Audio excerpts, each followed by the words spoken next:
Welcome to the Outer Realm with Michelle Desrochers and Amelia Pisano. Airing live on the United Public Radio Network, 105.3 FM in New Orleans.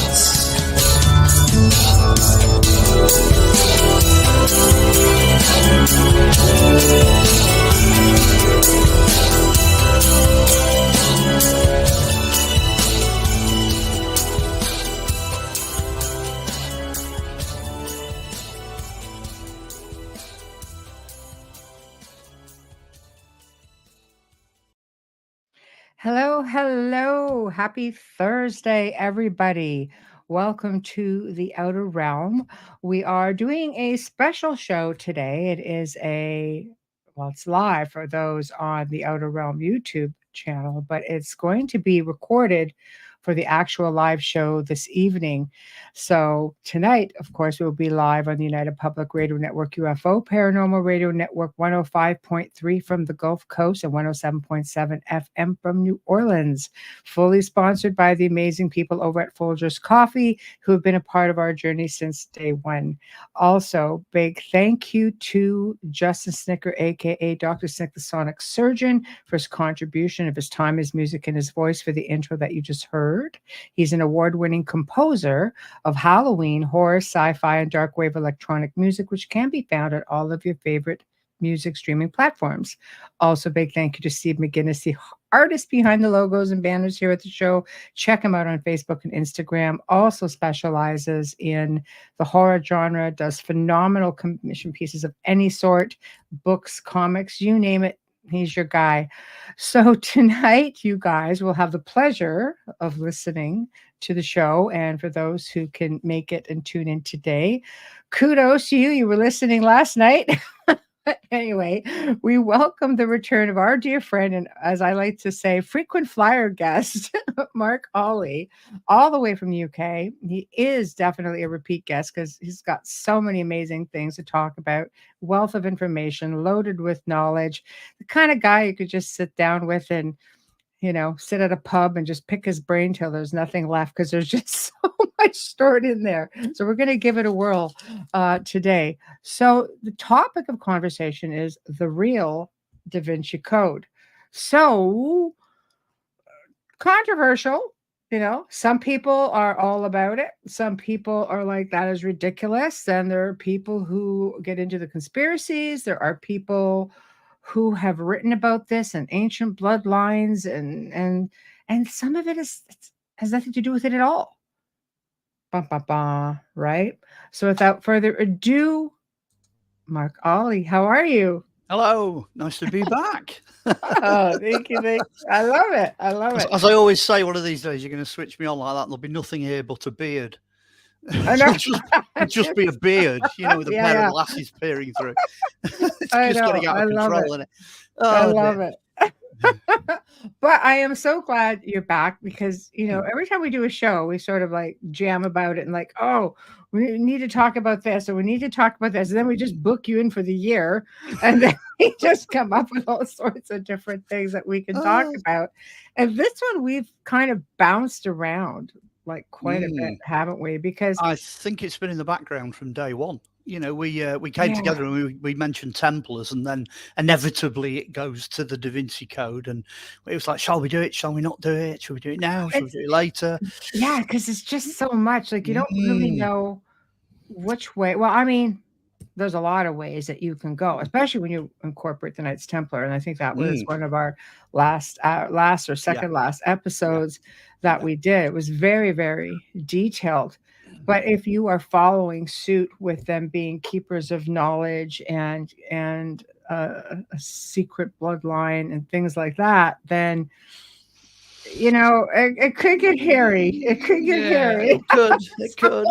And this is live without net as well. You can't edit anything out. So it's going to show all the viewers what it's really like. Right. I know. Oh gosh, I know. You know what? It gets really crazy because Leonardo da Vinci is known for putting in his messages within his paintings, just in the imagery or symbolism or mirroring his paintings to show, for those who really look. And this pretty much started with him. So it's all his fault. Hence the title, the clue is in the name. Exactly. But I think what I find interesting about Leonardo, which we spoke about briefly before, was, the man was brilliant to start with, and then disappeared when he went for a hike, apparently for 2 weeks, and he came across a cave, and he resurfaced after 2 weeks, and apparently mind blown and even more information. So did he come across a portal, a vortex? Did he come across a bunch of ancient scrolls? Did he come something happened to him in those 2 weeks, and he just seemed to come back with a little more information, more enlightened. There is a possibility he just ended up spending 2 weeks with himself. Because Yes. if you've got a brain like that, the amount of yes. stuff that builds up, the clutter and everything, as a word of wisdom to anyone out there whose brain is befuddled, go and stand on a mountaintop, go and sit in a cave, Hug a tree. Hug a tree, sit by the river, Right, but clarity, clarity. Yes. And it must have been an act of intelligence on his part to think, you know what, I need to get the hell out of Dodge. I need to go and sort this mess out. I Right. can't even think straight, but at least I know that I can't think straight. You see what I mean? So Right. that's kind of, I think that's what happened. I think he's toddled off, but he may have taken scrolls with him, and he may have been very selective in which cave he went to, because he might have known something none of the rest of us do. He made it sound as though he had some kind of an out of this world experience. Yeah, he did. Yeah. So hello, people chiming in. Hello. Very nice. I love the fact that there's only 18 of his 36 books left surviving. His notebooks. There's only 18 of them survived. The rest have disappeared. Where are they? Yeah, nobody knows what happened to them or where they went. It wouldn't be like Leonardo to burn them. He's not just going to throw them away. No, I'm sure the Vatican has them. Who knows? Well, it's brilliant. But in all fairness, to the Vatican, they do have all of this amazing stuff that they hoard. Sorry, but they hoard it. But they're safe if that's the case. Yeah, and I think somebody said there's what is it, 35 miles of shelving down there or something. It's not like it appears in the 20, film. Back on theme again. That wonderful big glass tank that they end up getting locked in the movie, and they have to push the shelves over to escape. You know what I mean? Yeah, sure. Oh, it doesn't look anything like that. It looks more like a sort of attic sale. It's just full of books, racks going everywhere for miles and miles and miles. It'd take 100 scholars 400 years to read them all. So maybe that's the problem. Nobody actually knows what's down there because they don't even know where to look. 2,000 years of people chucking stuff in this basement. At least, because the Christians were said to have sacked the Library of Alexandria. How many other ancient libraries have they come across and just saved them, borrowed? Yeah. So reappropriated. We can go with that one for sure. So where do we start with this? The movie, this almost wasn't a thing per se, maybe among, people who studied Da Vinci, or there's a lot of books were written prior to the film. Dan Brown's Da Vinci Code. There were other books out there. Henry Lincoln was big into it, and then seemed to change things after a while. After the movie came out, I was like, he sort of teetered onto more geographical stuff after that. And the same thing happened to Dan Brown. He stuck with the religious theme and then went somewhere else. He did The Sign and he did various other ones. And, I think the next movie deals with the potential of, some bomb going off and blowing up the world or whatever. It just goes off, into something else. It's only really the Da Vinci Code that deals with that one particular collection of subjects. Interesting. But right at the very beginning, you've also got to remember, I'll tell you a story. And this underpins everything, and it's really quite important. And I was there at the time, so I kind of remember this. I've got first-hand knowledge of this. You've got this idea that Bagent and Lee write this book called The Sign and the Seal. Right. Now, The Sign and the Seal pulls all of the loose threads together, basically. And then Dan Brown comes along and he writes the Da Vinci Code. And the Da Vinci Code is very similar in a lot of its content to what is in The Sign and the Seal. So at the end of the day, these two different authors decide, the Bagent and Lee and Dan Brown, they decide to take each other on in a court. So they're going to have a go now. They're going to have a ding dong because, he's pinched my ideas, and he's pinched my ideas. And well, the same thing happened with Holy Blood, Holy Grail, apparently, that litigation, they took him to court. Yeah, that's another one. Holy Blood and the Holy Grail. That's another one. That's Bagent Lee as well. So put that one in the mix. Anyway, they saw the whole of the moon over this. They really got. In fact, the Holy Blood and the Grail's a better example. So I'll go with that one. Anyway, they're in this kind of situation now where they're going in front of a judge. Mm-hmm. The judge then has to decide who's breached whose copyright. Now, this is where it gets really interesting, because the judge decided that both books were fiction. So they couldn't steal off each other. One, Holy Blood and the Holy Grail, that's fact, and Da Vinci Code, that's fact. No, neither of them is fact. So the whole court case collapses. But, and this is the real punchline, all of a sudden the Da Vinci Code is in at number 1 on the bestsellers. And I think the Holy Blood and the Holy Grail came in at number 2 on the bestsellers. And what you've got is a bunch of Freemasons and another Freemason suing each other in front of a Freemason. Now, you're not telling me that wasn't planned.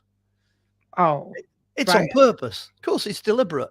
So, which raises the question, why? Well, aside from big money, but big money with the film, partly to make the big money and all the rest of it. Obviously, that's obviously what they're trying to do. They're trying to turn it into a bestseller. But the issues that appear in Bagent and Lee's books and the issues that appear in Dan Brown's books, it pushed them forward. And most of what you're reading, most of what you're seeing there is Masonic mythology. So what they're actually pushing is that agenda. They're moving that forward. So I'm right in here with conspiracy at the beginning. That's what they're doing. The whole thing is a massive, pre-calculated PR thing. So they've got the financial advantages, obviously, but then they've also got this pushing of the Masonic legends and the Masonic agenda. But it's interesting that the judge decided both books were fiction. I mean, yeah, maybe. But when you really start getting into the hardcore Templar stuff now and incorporate this is that with where the history of the areas and so on. Well, the hot potatoes really are the conclusions that these different authors have reached. There's a few others as well that write books.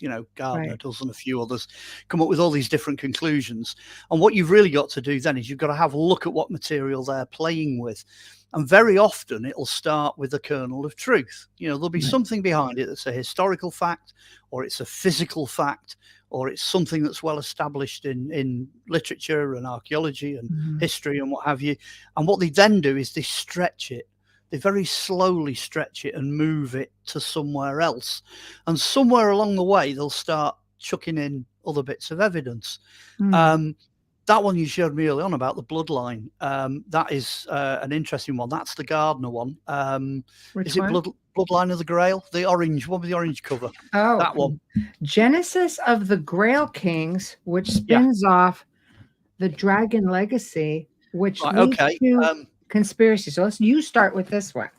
Okay, the reason I'm starting with that one is it's a classic example of somewhere in that book, because I have read it. I'm not, ignorant of this. I haven't read it all either. Yeah. Well, I have. I've actually gone through it, and somewhere in the middle of all of that, he says most of this is coming out of libraries that belong to European royal houses. Okay.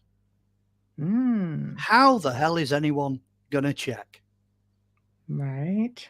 So already any evidence that he's putting forward in any of the books, it's impossible to get access to it.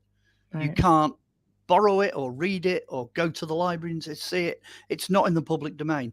So basically what he's saying is whatever I write in my books, you're going to have to take my word for it, because nobody else is going to be able to get at this information. Right. As a scholar, that drives me absolutely mental, because he can say anything he wants. And he can say, well, the Royal House of Hanover have got this book in this library in the middle of nowhere, that says this, and nobody can prove it. And the more you get into the book, the more you start to find this sort of thing going on all the time. The evidence is very difficult to chase. Now, I'm not changing topic, but obviously I've done no. Believe me, we do this, but then we always come back. So let's I've done stuff on King Arthur, so I know about Grail. I've been on source material, and at the end of the day, I don't care what's going on in flipping Europe. Arthur's British, he's a Northern Welsh Celt, and he's ours, darn it, yeah, he's ours. So if anybody knows anything about how the Grail fits in and all that sort of thing, it's me. And then also at the other end of the scale, I did me 3 years at Bible college. I've studied all the biblical stuff. I'm bang in the middle of writing a book at the moment that's took 47 years to do the research, and I have actually got a large percentage of early Christian documentation that you'll find in the Vatican Library, because I've gone and got it, and it's in the next book. So I'm looking at a book like that, which is based on, let's say there's a document that's from a library in Hanover that's 17 whatever, it was written in 1740 or 1780 or whatever, and I'm pulling out a translation of a scroll that's written in Greek that was written in 200 AD. And I'm like, well, which one would you believe? I wouldn't believe the stuff that's only a couple hundred years old. Forget it. That's meaningless. I think you have to get into, this is where it gets a little bit conspiracy-like, if you're getting into like when I look at, for example, the Dragon Legacy, it claims truly the real bloodline, and he has a family tree in here. Now, what throws me off is because I've taken some pictures. I am showing just so you guys could see where I'm at with all of this here. But there's one thing in here which I found very interesting. Bear with me. Do you know, you don't even need to put it up. I'm going to guess it's probably something to do with Joseph of Arimathea, and with a Mary and Joseph line, I would imagine. Probably. I don't know. You know what is I find interesting? They show Jesus Christ and Mary Magdalene, okay? But what I find interesting when I look at it, it's got Charlemagne here. Let me just try it. I'm going to bring this up, and I'll put them up. Let's just try to look at stuff here and just see what is what, because I'm pretty much there right now. Okay. Is this the one I've got right here? Yeah, this is the one. Okay. So this right here, I can't make it any bigger, I don't think. Okay. No, I can't make it any bigger because it's just part of like the email. But what it shows here is you've got Charlemagne, right? King of France. Yeah. All right. So he's in there. Then you've got, here's the part I find different. And what this says is Jesus. Okay. Yeah. I've got to find a way to make this bigger. Oh, I can. Okay. You just read it off the screen. I need my eyes for that. 1 second. Oh, gosh. I'm going to do this better. So I want everybody to see it. So, well, I might be able to save you the trouble. Okay. You got your eyes on? Okay. And I'll go back on topic. I'll go back to the Da Vinci Code, because the answer to this is in the Da Vinci Code. Okay. Believe it or not. Can you read this then? Because I can't. I wouldn't stand a cat in hell's chance of reading that. Okay. Because right. You're smaller on I will my read screen. it. I will read it. I will read it from the book. Okay, guys. So what it says here, what I find really interesting is it says Jesus, and I think that looks like Bethlehem. I can't even read it. This is terrible. Okay. Well, the whole Mary Magdalene thing is what you find in the Da Vinci Code, and what they use in the Da Vinci Code is the Gospel of Mary. So they're using the Gospel of Mary as the basis for that, which is a recent rediscovery of a very old Gnostic gospel. That's what it is. Now they know the Gospel of Mary was probably kicking around in the 2nd century. Okay. Oh, that's better. Mary Magdalene. There you go. Okay. Right. This right under where it has Judas of Gala is what it looks like. Judas of Gauls. Okay. And then we get into this one right over here, which is founder of the Essenes, Maggie. Essenes, Samaritan Magi. Okay, there we go. So but what I find interesting is you've got Jesus here. Yeah. AD 33, Mary Magdalene, high priestess, no less, of a place of what is down. Is that Pan? High priestess. It looks like it's a D. So I'm just gonna have a better look right here. Diana, perhaps. Yeah, Dawn. I've got them all in front of me. I just have to Hey, Dan. Dan. Oh, Dan. Okay, High Right? Priestess of Dan. And One it's of got the tribes of Israel. Yeah. and it doesn't say Yeshua. Well, it does, I guess, in a way. It's Is that Jesse? Yehoah. So why would Jes. they put Jesus in here? Because that wasn't his name. This is what Well, threw yeah. me off. Do you want the long answer or do you want the Yeah, short yeah, answer? yeah. Any answer you want. Okay. The short Just answer is yeah. the entire thing is made up. Right. Do you want the long answer? Yeah. Right. Okay. The Right. Essenes are one tribe. Yeah. The Mary is a different character. Right. Jesus was never Jesus. He was Yeshua, as you say, because in fact, when he was alive, his name was Joshua. The reason we've anglicized it to that is that 22.3% of Israel had male names Joshua, Right. because Joshua was the Old Testament, heroic, like warrior character. So it's like being called whatever David when David Beckham was a footballer. Right. It's on that kind of level.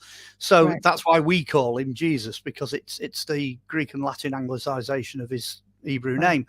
All the other things that you found on there, I mean, Judas is a gospel for Judas, and it's a very different opinion, and he's a different character, but not what it says in that bloodline. That bloodline is just made up. It's nonsense. This is Charlemagne the Great. They've got Emperor Charles the First here. They've got but by the time Fisher Kings. The Fisher Kings. Well, by the time those characters were alive, Jesus had been dead over 1,000 years. Yeah. It's done and dusted. So the only way to really solve it is to go back to your source material. So if you want to go and read the Gospel of Judas, they've just translated that. That's come into print. If you want to read the Gospel of Mary, it's part of one of the libraries. I'm pretty sure off the top of my head, it's Nag Hammadi Library.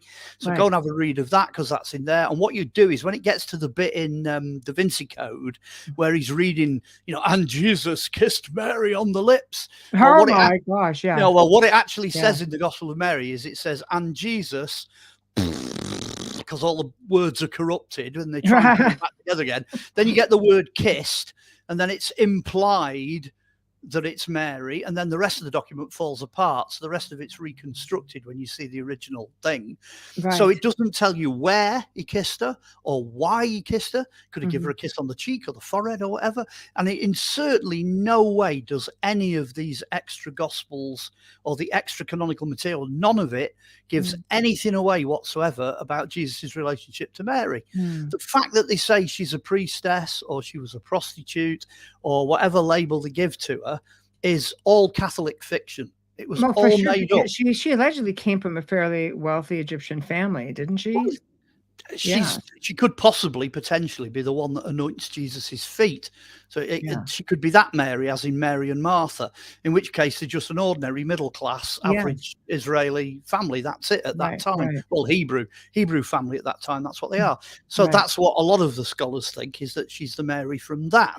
And basically, for various different reasons, they're best mates. That's what they are, that she is the female balance in the disciples, among a lot of other ladies, incidentally, who never seem to get any mention.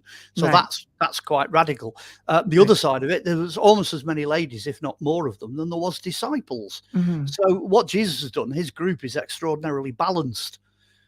But the real kicker, and I think I mentioned this before, I might not have mentioned it, I'm not sure. The real kicker is when you start to look at the fact that Jesus himself said, I effectively have fulfilled the law. I have basically done everything that is written in the Old Testament and prove that it can be done. That's it. That's what I've done, etc. I was born to a virgin. I broke a virgin. I'm married to the virgin. That's what the law says. So in effect, Jesus, he didn't say that, by the way. That's what the law says. That's Old Testament canonical law. So if you know that legally, not biologically, but legally, he's married to his mum. That's why the Catholics have her as Queen of Heaven, because she's married to God. No argument there. Not Joseph. No more children by anybody else. Forget all of that. She's not doing anything naughty with Jesus, and he's not doing anything naughty with her. So in effect, they claim that he had brothers, right? But they're all adopted, because Mary's husband that adopts Mary is Joseph. Joseph is the oldest member of one of the youngest members of his family. So when any of his brothers and sisters have died, he's taken on board their families.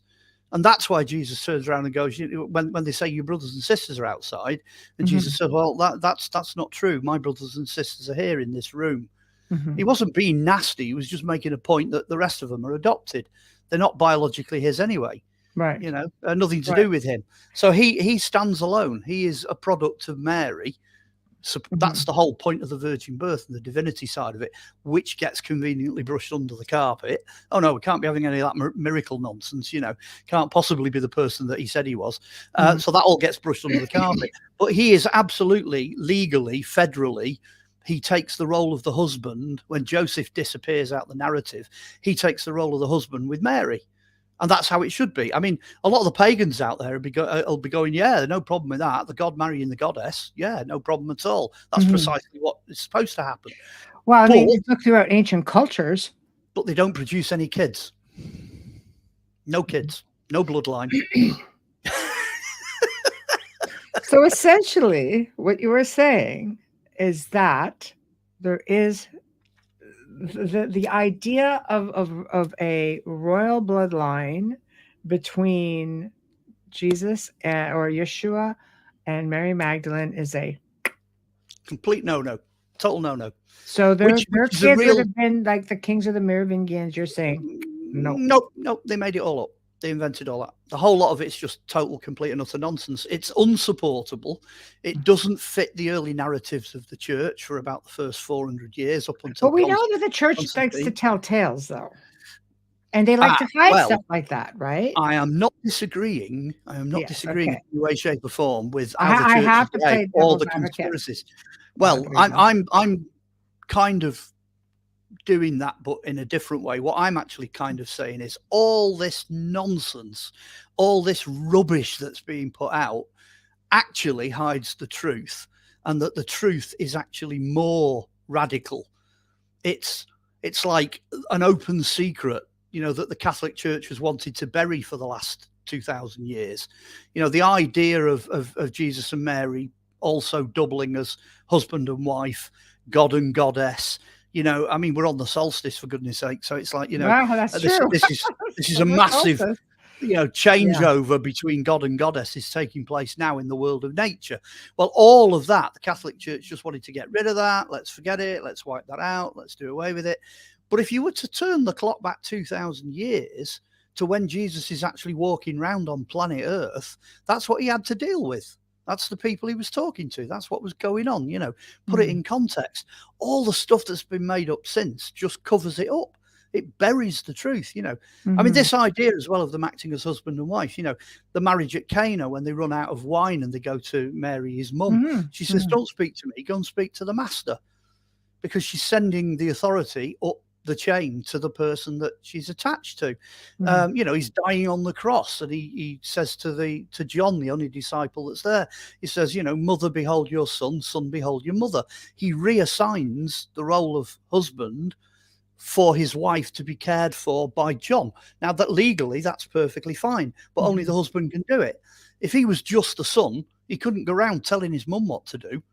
You see what I'm saying? He wouldn't have the authority to do that. Again, Joseph disappears. His brothers and sisters are acknowledged as not being his brothers and sisters. There is no evidence, even in the extra Gospels, and I'm really going for this. There's a lot of stories about Jesus and Mary. Because you spent 3 years studying, years and years, yeah. I'm going to publish some of it. I will put the Mary bit in print. I'm actually in the process of editing it now. Okay. So even in those Gospels, it doesn't say that there was any activity of that kind between Jesus and Mary. It doesn't. Yes, they had a lot of ding-dong, and yes, the rest of the disciples were really jealous of whatever it was he was telling Mary, but because they had a close relationship, but not a sexual, physical relationship. So there's no bloodline. And again, this bloodline thing is actually covering up other bloodlines. So where are the real Grail kings? Where are the real bloodlines, the royal bloodlines? Where's the bloodline of David? Where's the priesthood forever after the order of Melchizedek? Well, did Mary, was that not part of Mary's bloodline? Like David and then Yeshua, part of that line? No? Yeah, but where's the real one? Where's it gone? They're just extra players. Do you understand what I mean? Right, they've got that, they're labeled with they're that. There, but where's everybody else? Yeah, where's everybody else? And what does Right. it mean? You know, you had Zadokite priests, you had, all the Sadducees and the Pharisees, and you had all these different other orders that were vying for control. So where's the priesthood after the order of Melchizedek? That's a different kind of priesthood. Now, that is worth digging into. Anybody that really wants to know where things are and where they've gone, because those priests actually start popping up by spiritual appointment, not by heredity. So that's a difficult thing for people to come to terms with. You could be one, I could be one, anybody could be one, basically. So it kind of blows it all open, which is what Jesus did at the crucifixion. He blew it all open. Temple curtain tears, wham, God's out. He's no longer in the Holy of Holies, he's out. So it changes everything. It moves the goalposts. And then all of a sudden there's a mad scramble by everybody in authority, like you say, the church, what have you, to bury that and get rid of it. Because you want the Pauline priesthood, which is what we've got now, and you want the ancestry from the disciples, which eventually becomes the popes, which are back engineered. Everybody knows that before Constantine, nobody was known as a pope. It goes back. Interesting though, the first pope, actually, his mum, I think it's Julius, the first pope anyway that's named in the pope list. You'd have to go and look it up anyway. His mum is British. She's a British Celt. He's described as a product of a blue maiden, a blue lady, which is a British one. So things like that are just covered up. They're just buried. Nobody so wants that would be a Mary Magdalene line, because she allegedly, again, I say allegedly, might know, was married and had children with John the Baptist. No, because he was already dead. So she didn't have. No, but that's before impossible. That, right? Because there are some things, information floating around that she had children of John the Baptist upon his death. Jesus being of the family, John responsibility for her and the children. Yeah, John the Baptist is. Let me get this right. Mary's sister produces John the Baptist. I'm trying to remember the family tree now up here. Right. So that's why Jesus and John the Baptist are both related. Yes. But John the Baptist is fractionally older than Jesus, is completely celibate, because that is what he is. He's taken the vow of, poverty, chastity, he lived like a hermit, right? Yeah, basically, yeah. Some people think he was an Essene. Some people think that's why he grew his hair long and he looked the way he did. And, so he's not going to touch a woman. He would think a woman was absolute, anathema. He wouldn't go anywhere near. And he was dead because he was executed by Herod. Right. His head was chopped off. Yeah, when Jesus was still alive. All before, yeah. Jesus goes on for another, 20 or 30 years after he's dead. So but the Magdalene, if the Magdalene is the one that anoints Jesus's feet, and she's a quote maiden, then when John the Baptist is going around baptizing people, she'd be about 3 years old. Right. It doesn't work. It's impossible. See, people, they don't really put all this into. That's why I said most of these family trees are nonsense, because what they do, they pull out familiar names and things that people go, oh yeah, I've heard of that. I know who the Essenes are. Right. They wrote the Dead Sea Scrolls. Well, actually, they probably didn't. That's something that was made up. That's a Dead Sea Scrolls conspiracy, because the Dead Sea Scrolls have nothing to do with the Essenes, really. Some of it is, but most of it isn't. So that doesn't work either. Were Yeshua and Mary and Anna, they were Essene as well? Did he? No. Well, come on. I mean, the guys that are looking at the Dead Sea Scrolls, they've found scrolls that refer to this person known as the teacher of righteousness. And they've had this massive ding-dong as to whether that's Jesus or whether it's John the Baptist or whether it's somebody else. Now, what they've done with the Dead Sea Scrolls now is they've got a proper timeline. They've actually been able to date them all and work out the language and this, that, and the other. It's definitely neither of them. It's not John the Baptist and it's not Jesus, because they come at the wrong time for the references to appear in those documents.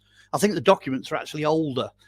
So yes, they could be prophetic, they could prophesy it, but they're not written at the time to refer to those two people, if you see what I mean. And then there's some debate as to whether or not those documents were stored and hidden because the Romans were attacking the temple in Jerusalem, which would put it just after Jesus' time for the hiding of the Dead Sea Scrolls. They would be hidden then. They would be gathered together as a library to protect them. Although some of the scrolls date later than that. Some of them go much later than the destruction of the temple. So again, it's a huge mishmash of stuff I'm trying to make sense of at the moment, which is quite handy for this interview, actually, because most of it's like stuck up here. But yeah, it's the thing to do is to do what I did with King Arthur, really, which is to get hold of all the material, try and put it in date order. Because then it makes sense, because something can only happen after something's happened. Then after that, you end up with a timeline that gets rid of so much of the nonsense. And then have a look where different characters and different things are and try and put them in context. And some of them never even met in the lifetime. They didn't even know each other. They were either gone or they came later or they were in a completely different geographic place. They were never there. Well, it's like even the role of Joseph of Arimathea, is from your book, had a much bigger role in the crucifixion and the whole life of Jesus than you even really know about. Well, this is where it gets interesting as well. There's an extra bit that they mention in the New Testament Apocrypha. Okay. And I think I'm right in saying it's actually a gospel called the Gospel of Pilate.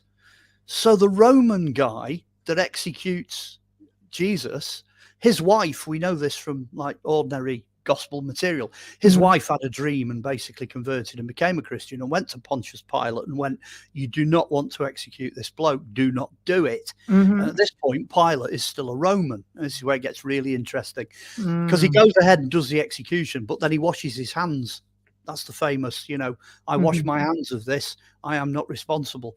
All of that had to go as a report to the current ruling Caesar in Rome. And what the Gospel of Pilate is what Pilate wrote to Caesar Augustus. He writes, this is, this weird teacher from, somewhere in Galilee or whatever, and gives you the full story. But then he also tells you all about Joseph of Arimathea. So but this is not, we're not talking Bible stuff. The Christians have never got hold of this. It's coming from the records of ancient Rome. It's the legal documents belonging to the ruling Caesar. He sent a report back. Now, when you get hold of that, that's quite believable. You know what I mean? Whatever's written in that, they've got no axe to grind. Right. And the funny thing is that Caesar actually rollicks him for doing it. Caesar writes back and goes, "Do you know what, Pilate? I want you in my office. I want you back here in Rome now because you've blown it. You should not have done this." And he drags him back to Rome. So there's a lot of real negative, like proper, fisticuff stuff in this gospel. And you look at it and you go, actually, I believe it. That's how the Romans behave. That's what they did, So if the structure of that, the report structure, the legalese, everything, if it all fits, it kind of makes the rest of it true as well. And it's not coming from any Middle Eastern source. It's coming from the libraries in Rome. So when you start getting all the stuff like that, you think, oh, yeah, Joseph did have a fairly sizable bit to play in this, because they grab Joseph, imprison him, then he gets released and all sorts of stuff happens, little mini miracles get reported. And so, yeah, but that's a whole lot that they just don't talk about. Let's not talk about that because it doesn't fit the bloodline theory. No, but you know what does fit the bloodline theory is the Gospel of Julius Caesar. Of course, have you read the Gospel of Julius Caesar? Well, yeah, that's another one. The other ones, there's loads. Which pretty much mirrors the Jesus and Mary Magdalene story, doesn't it? It does, but it's been that one's dodgy because it's been stolen from previous Gospels. Okay. So if you get the Gospel of Mary, you get the Gospel of Philip. I'm trying to remember what they all are now. There's about 6 or 8 of these Gospels which we've got that have come up in things like the Dead Sea Scrolls and Nag Hammadi Library. They've come up as fragments. We've translated them. We've been able to trace them back. And when you put those together, you finish up with, I think the Gospel of Caesar is like 5th century. It's either late 4th or early 5th. So they've had about 200 or 300 years basically to muck about with this material. And once you get past Constantine the Great in 300 and everything gets altered at that point. Oh yeah, everyone just dives on and just goes, yeah, let's change the narrative, change the facts, change the information. Well, which is why I think the Old Testament was more valid, I think, than the New Testament. Nothing was really left out, and it was very obscure. I mean, it talked about extraterrestrials, it talked about reincarnation, it talked about, I think more ancient mystery school stuff, Yeah. alchemy.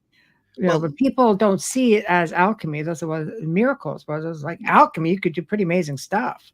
oh yeah, yeah. Well, it's basically alchemy's early science, isn't it? Yes.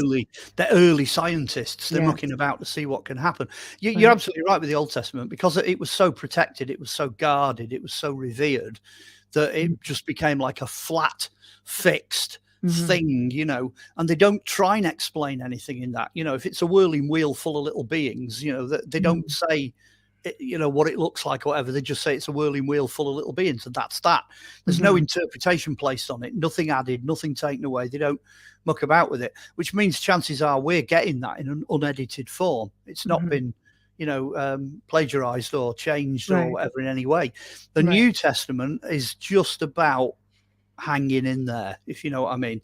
There's evidence that a lot of the Gospels and things like that, Acts and all the letters, most of those were written in the time span of the disciples still being alive, and they don't even recognize some of them. No, they don't. That's another thing as well. That's why I'm going off looking at that extra material, because it does answer a lot of the questions that we're struggling with the Da Vinci Code and that. Actually, I'll go back to Da Vinci Code again. That's what I think the Templars found under the temple in Jerusalem. I think they actually found scrolls and writings, and I think that's what got shipped off back to the Vatican on a ship in a trunk. That was the treasure. The treasure they discovered was the remaining scrolls that hadn't been rescued from the temple before it was burnt down and collapsed. That's worth far more than money, gold and treasures, and Well, it's like Freddie Silva said it perfectly. He goes, rich men don't give up their wealth to go treasure hunting. Absolutely not. Right? They go for the knowledge. And it is believed that they did find scrolls. I guess it's a matter of which ones did they find that defines everything. Because you look at, even realistically, Israel itself, they do not acknowledge anything beyond really like David. This is where they just have the Torah. They have the first books of Moses, the first 5, which incidentally are Egyptian. That's what they're written by an Egyptian, coming out of Egypt. That's what they are. So they have those, and then there's a big ding dong as to how many of the rest of them are in or not. Midrash and what have you. It's and all the other bits they add on, and that lot is different in the way they use them. So I'm just thinking now. Actually, you can tell which ones the Templars had access to, because the Gospels that they were reading changed the way the Templars behaved. So little things like, I'll give you a little example here. It's a real quick one. They obviously understood John's Gospel the way that John wrote it, because hidden in there are the codes that tell you what shape the cross really was. And it wasn't the cross in use by the Catholic Church in medieval times. It wasn't that. It wasn't that thing. No, it was the cross is actually 2 uprights with a cross beam. That's right. So what was this one? It looks like that. There's your 2 uprights. Okay. And the beam, the stauros, is the cross. They would put that on top. Yes. And Jesus was actually like nailed the cross up. of Tau. That's it. The cross of Tau. Like a doorway, and he's nailed up using 4 nails. Right. Even Constantine tells you that. Helena brought 4 nails back for the crucifixion. So he's nailed up like that, arms and legs apart. Well, once you know that, the cross then just becomes complete nonsense. It's like a McDonald's M. It's just a brand. It's a brand for a Catholic Church. Well, that's why they were accused in their initiation ritual of stamping on the cross. They had to spit on it and stamp on it as part of their initiation. Well, the reason they're doing that is because it's wrong. They would regard the wrong symbol as representative only of the church and being a satanic deception.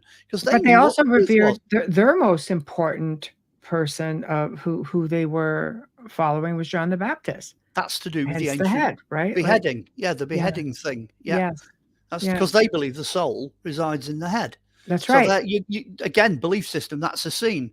You're looking at old scrolls again. The concept of the soul living in here is modern, being in here. Up here is where we live, according to all the ancients. Well, so I was going to say, when you start engineering this backwards, you can see where they're getting it from. Absolutely. They must have read it in order to have got it. Mhm. You see Well, how if it you go works? back even to some of the tribes in South America, when they would shrink heads, they would do that for Yeah. their enemies because they believed they could trap the soul in the head. Well, the Celts did the same thing. They chopped Yeah. heads off the Romans and stuck them on spikes. Yeah, a lot of the old ancient cultures would do that. So it's funny, there's so many beliefs, that the essence stays within the heart, within the soul, is within the core. But when you really think about it, and you go back to just what we're talking about, it's the proof is in the pudding. That's that kind of thing, right? It's all up there. They would just stake the heads, or they would shrink the heads, or it was all about the heads. Yeah. Well, if you You go get into old churches, the boneyards, the heads. yeah, just go and buy the book Crystal Skulls and Human Heads that I've just written, and that'll tell you all about the As I've heard soul too. in the head. Yes. Because at the end of the day, we smell, we speak, we see, Yes. we hear, we think. Everything that's going on is up here. Now, scientifically, they've now managed to discover that the heart does function as a second brain. So in the human neural system, the two are connected, but the actual driver of the car, if you like, the thing that makes the whole body work, is the head. And in the old days, when there used to be head people, they chop people's heads off, they used to leave the heads in the executioner's building on a shelf. They'd leave them there for a couple of days till the eyes stopped following you. That's just so wrong. You can walk into a room full of severed heads and all the eyes go, turn around and look at you. That's pretty freaky. That is freaky. So that is really freaky. Something's going on there. I think there's just been a scientific study done as well that if you die, apparently your brain lives long enough for you to realize that you've died. Yes, that's right. I've read that, but you don't really think about it in that context. It's still going to be. It's all still there. That is crazy. Yeah, that is crazy. So okay, so we've worked out a lot of that. Okay, so let's get into the myth of the Priory of Zion, which, if you go back to it, it goes back as far as 1963. monastic order founded in 1100 in Jerusalem. Nope. Priory of Zion. And then adopted by the Jesuits in 1617. Nope. Priory of Zion, the very first articles were lodged in a library in France by a guy called Pierre Plantard, and I think I'm right in saying they were lodged in 1963. Yeah, and he started the order, and then that was picked up by Henry Lincoln, who does the Rennes Le Chateau books and all that. He picked up on it, and it's Masonic myth. All of it is Masonic myth. Yes, nothing exists. See, I remember Freddie Silva came on the show, and he talked about how he went to a library, I believe it was in France, and found stuff on the prairie going back to the 1600s, but it's not anything like this. It says here, I kind of took the excerpt. It goes, it has a basis, in fact, but not the sense of how it's portrayed with Plantard. The title has been used 3 different times. Once it was first a monastic order founded in Jerusalem 1100 that was absorbed into the Jesuits of 1617. So there's a 2, but the second one rather ended up being Plantard, who completely turned it into this big mess. Okay, here we go. So break it down. I'm gonna go all nerdy on you now. Okay, good. I like that. Okay, here it comes. You ready for this? Okay, Priory, medieval priory. Okay, let's go back in time. We're back to, whatever it is, 1200, 1100. 1100. 1100. Let's go back to 1100 then. So just after the Crusades, right? Okay. It's all of it is 100% Catholic. So what the hell are they doing using the Jewish term Zion? Right. Complete anathema. It's 2 completely separate. That's a whole totally different right there, though. Yeah, religious. They're 2 completely different religions that actually don't get on. In 1100, the Catholic Church was killing, executing, and driving out Jews at every opportunity. They had things called pogroms. This is, if you know your history, you know about this. Right. Like over here, for example, they lost the rag with the Jews in York because they thought they were all too rich and bossy and stuck up. So they kicked them all out in the 1100s. They cleared the entire city of Jews, threw them all out. There is no way, literally, absolutely no way that word Zion is ever going to be used in that context at all, period. It isn't going to happen. It's like you saying that, you know, some Taoist Chinese bloke has just founded a religion. He's discovered a religion that, you know, like 1,000 years ago, you know, that follows the same thing as the Aborigines. That's how far apart you are. You're 100 miles apart with that. So Priory and Zion, it's an oxymoron. It can't exist. It's an impossibility. It will never happen unless you want to try and argue, and some people probably will, that the Jews, the Jews are somehow, you know, controlling the entire world, old world order rather than getting into order, conspiracy stuff. Yeah, bankers and all that sort of thing. Vis-a-vis, they must be working in cooperation with the higher echelons of the Catholic Church. Now, that's not a bad argument for the 21st century, but that doesn't work, you know, 1,000 years ago. That very, very seriously does not work. They were utterly opposed to each other. They were enemies. So as soon as you know your archaeology and your history and you know where the source material is coming from, you know, priory as a word, for example, is Latin.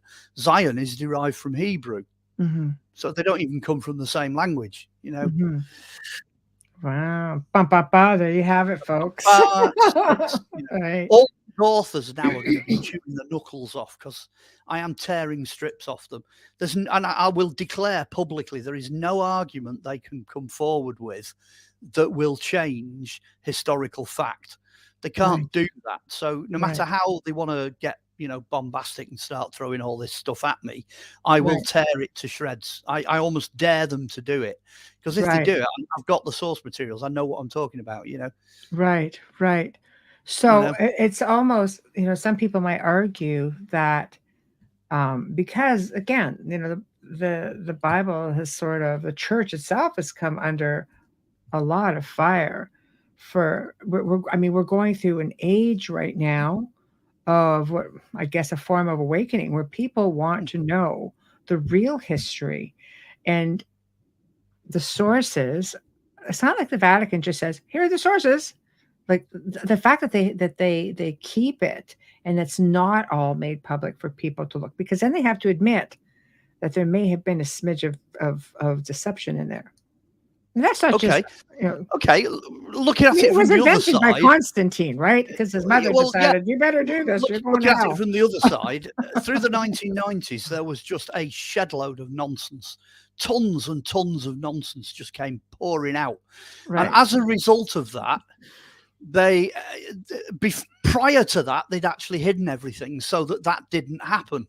Basically for the last 150, 200 years, with all this stuff coming up, because actually it began in Victorian times. The first scrolls were coming up in the 1800s, late 17s, early 18s. All the Coptic manuscripts and all that are all coming out at this point. And what the church is doing, the church's argument is, well, if this gets into the public domain, we're going to have exactly the same problem we had when the Bible started to be translated. Because when they started doing the Bible in a popular languages, which was around about the 1600s with King James and 1700s, up to that point, the only people that read it were monks. And everybody towed the line back then. You know, they all sang off the same hymn sheet, metaphorically and literally. But then all of a sudden, the Bible gets translated into modern language and you get all this nonsense. People making stuff up. They don't have the background. They don't understand what they're reading. And then the same thing then starts happening from the 1940s with all these caches of manuscripts that are coming up. It's taken till now for any sensible publications to come out with these things in. I think the last one to come out was the Gospel of Judas, and that came out a couple of years ago, because they're now putting it out to the public. They've come around full circle. Like I say, look at it from the other side of the coin. They're like, well, people are going to make nonsense up anyway. They're going to invent rubbish anyway. They're going to fictionalize it anyway.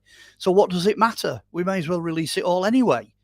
You know, who cares? So the argument they were holding stuff back, that holds water for quite a long time going backwards. But there was still, you could still do your research. You know, you're right, Constantine did change it. He Romanized it, you know, that completely. You know, Jesus is a good example. You know, blonde-haired young man, clean-shaven, you know, with a light tan, suddenly becomes this dark-skinned Jewish guy with a whopping big nose, massive black beard, and looks like Zeus. You know, you can see exactly what's happened. It's just, reappropriating.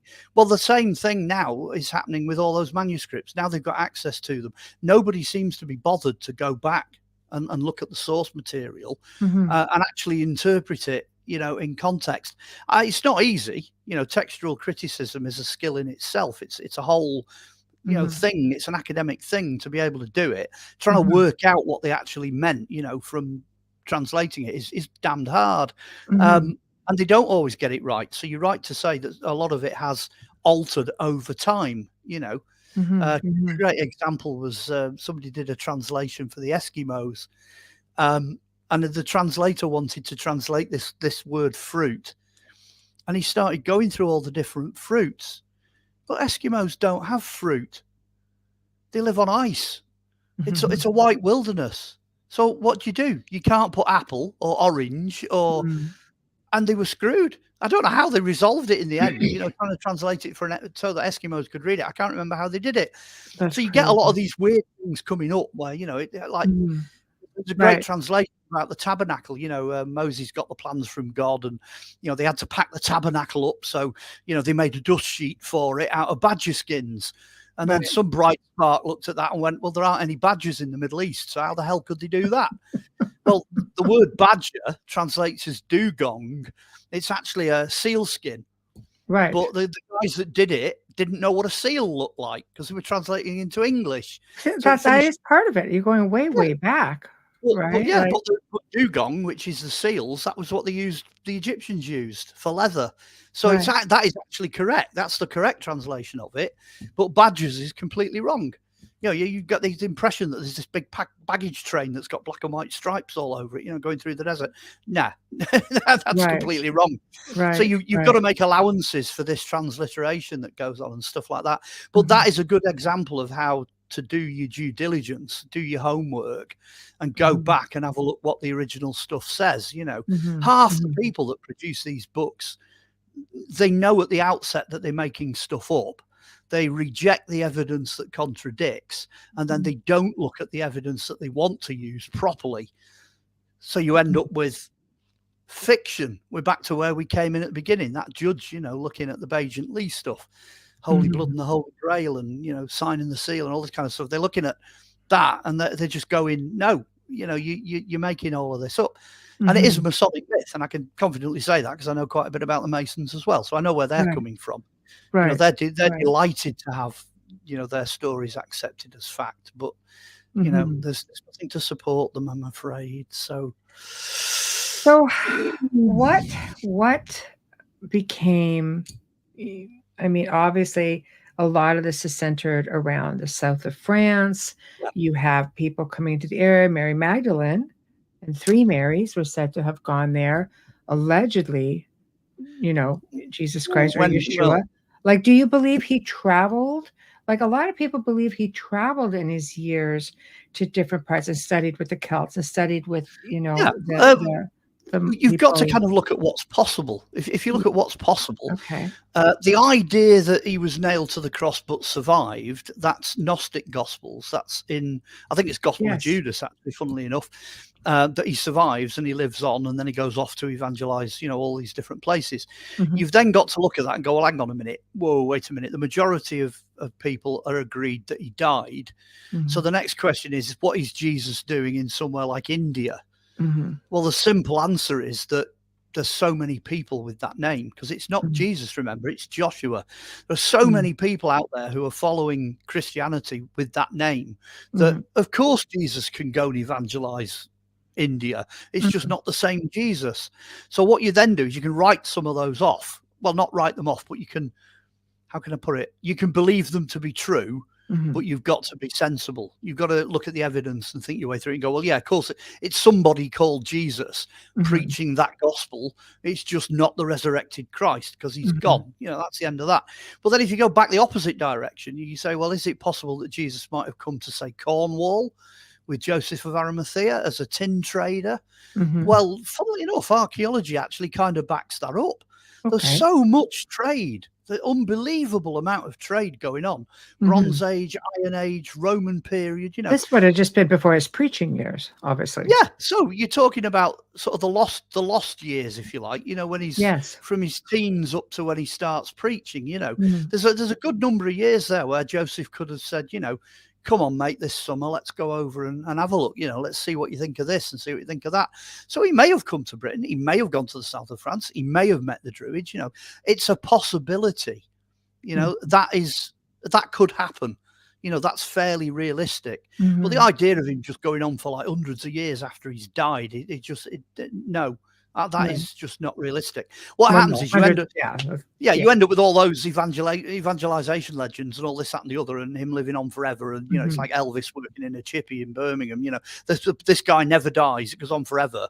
And then Right. all of a sudden it becomes rubbish. And then it rubbishes everything. It rubbishes the whole, Well, nobody I don't believes know any so of it. much that it went over hundreds of years, but some people do believe that he was taken off Well, the they've cross got and him in that the he was second. I brought. think they've got him in the 2nd century. So that would Oh, be that would be you know, that would be 100 years after crazy. he was Yeah. dead. Yeah. But it's just not the same Jesus.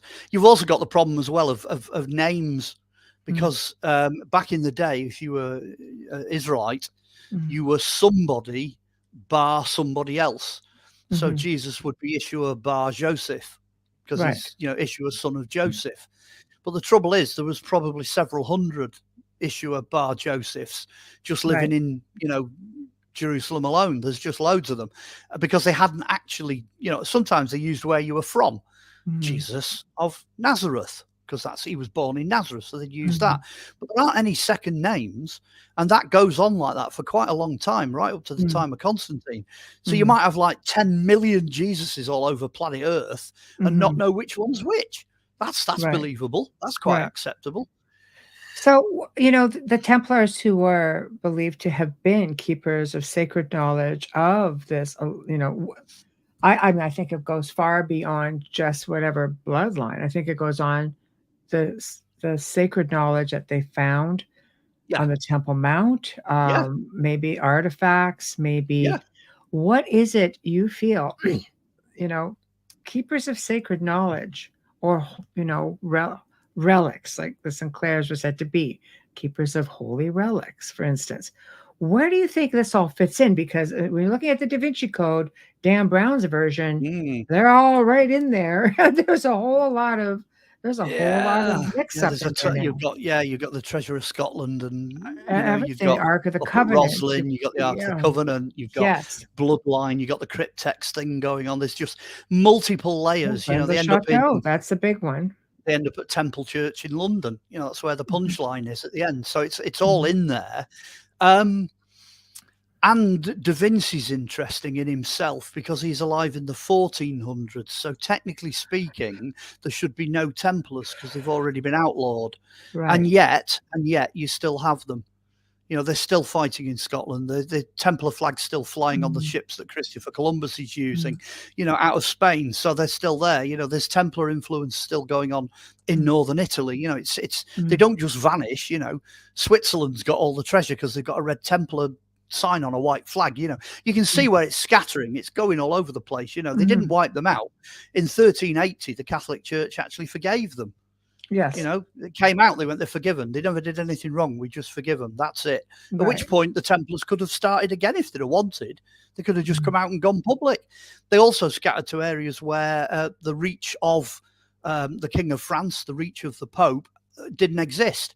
There was no papal authority at all in Wales, Ireland, and Scotland, Exactly. Yes. and elsewhere. You know, so when you bear all this in mind, all the mysteries, everything they took with them, everything they hid, that's absolutely true. They did that. There's no doubt about that whatsoever. They did it. But you've then got to identify what you're talking about. The Grail is a great one because the word Grail only appears from about 1100 onwards, you know, in the Grail legends. But Grail is a Viking word. It just simply, it's a bowl, it's a Grail that holds gruel, which is a type of porridge.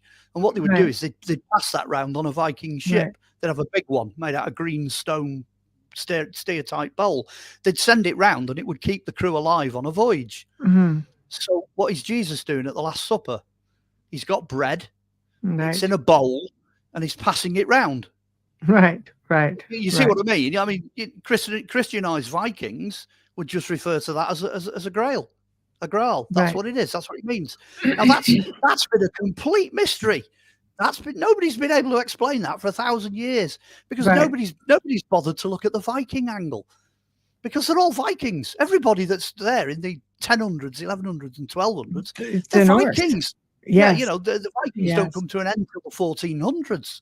They're still writing Viking sagas in Iceland in 1460.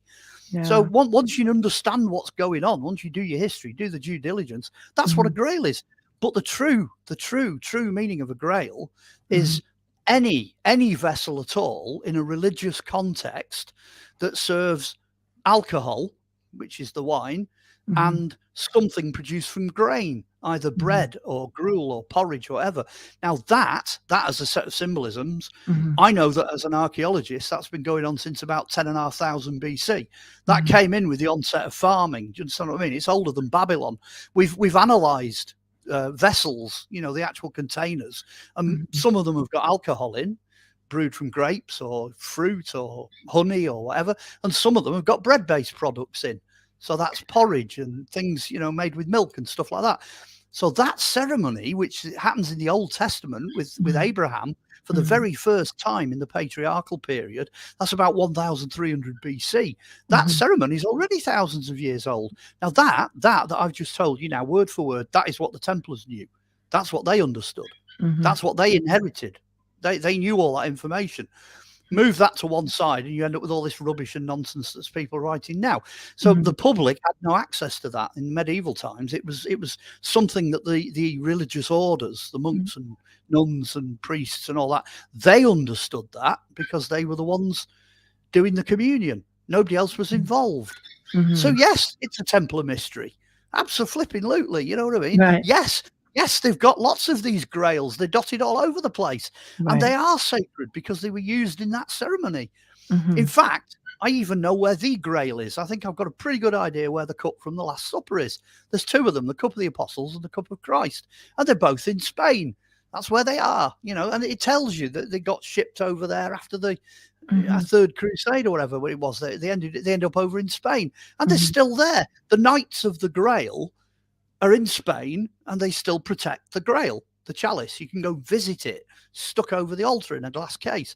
So they brought relics all over, to the Pope, everywhere. Yeah.